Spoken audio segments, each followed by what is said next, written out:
Shteyngart knows more than anyone how hard you have to work to sell a book these days.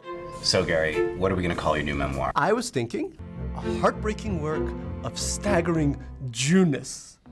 The book trailer can be a weapon in the publishing world's arsenal, but no other author can call upon so many actors, like James Franco, who fakes a gay marriage on screen to promote Shteyngart's new book, Little Failure. I don't think of you as a failure, and I certainly don't think of you as little. In the United States, people don't really want to read books. It's too hard. Nobody has time. There's so many words. God, so many words. So you need to entice them with something that they actually do want to see.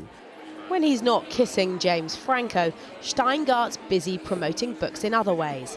At this book slam event in London last night, an audience still interested in literature lapped up his prose.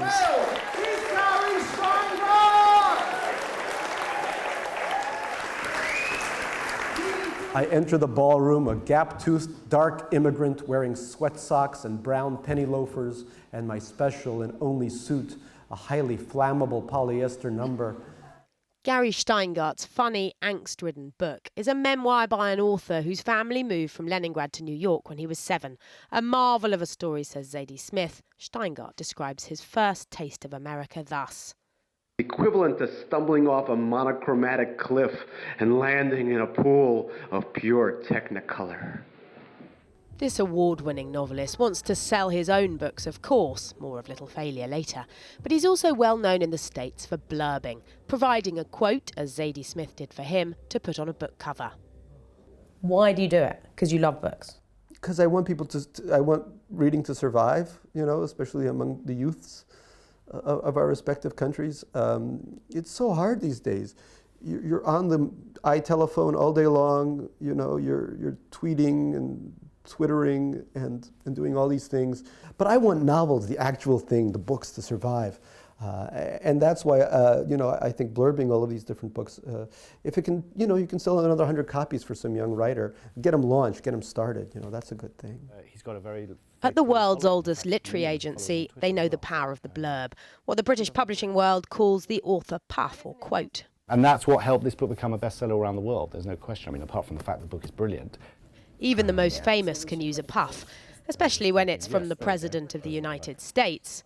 John le Carré is another coveted name, though things are different in the UK. Authors don't blurb as generously, perhaps, in this country than they do in America. Why not? I don't know. I think they probably value their reputation and are concerned that they'll dilute their message if they put it on too many books. Dilution not an issue for the blurb king. The Nostalgist is the most important book to come out of the Isle of Man last year. It kept me up all night. Suck it, Proust. This book about stuff is much better than those things you wrote. If you like pugs, wine, and grease, Vintage Attraction is for you. It's so postmodern, it's almost pre-modern. I read it on a stone tablet and loved every word. I do a lot of, you know, not since blank has blank, so not since Tolstoy's Anna Karenina has there been a novel about shopping with such verve and panache. If there's a Nobel Prize for blurbing, I would win it. So can this literary crowd match up with a blurb about Shteyngart's latest work? In an age where we're all under so much pressure, he makes failing seem like such a success. Gary, I've fallen in love with you, Gary Shteyngart. You make me proud of being a failed Russian Jew, just like you. This made my 42-minute commute feel like 39. On our mini commute together, I asked the author whether the novel can survive. I think in a couple of centuries, books will be back. That's pretty bleak, though. No! Sometimes I'll go on the tube in New York and I'll just take out Joyce's Ulysses and just read it as an example of what can be done. Just to show people. Just to show people. And people say, oh, that smells, or it's too big, or gross, OMG, what are you doing with that thing?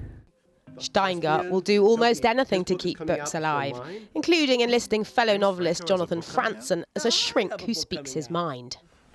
Little Failure. More like Little Narcissist. And for us, and perhaps his best offering yet, Shteyngart even blurbed his appearance on our show. A deep and soul-searching performance, Shteyngart redefines the Channel 4 literary interview. Thank you. That Franton diagnosis completely wrong then. No narcissism here, but wit aplenty.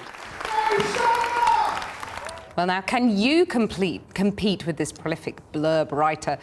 Over on our website, you can see Gary Shteyngart's blurb on tonight's interview, and certain members of the Channel 4 News team have also had a go.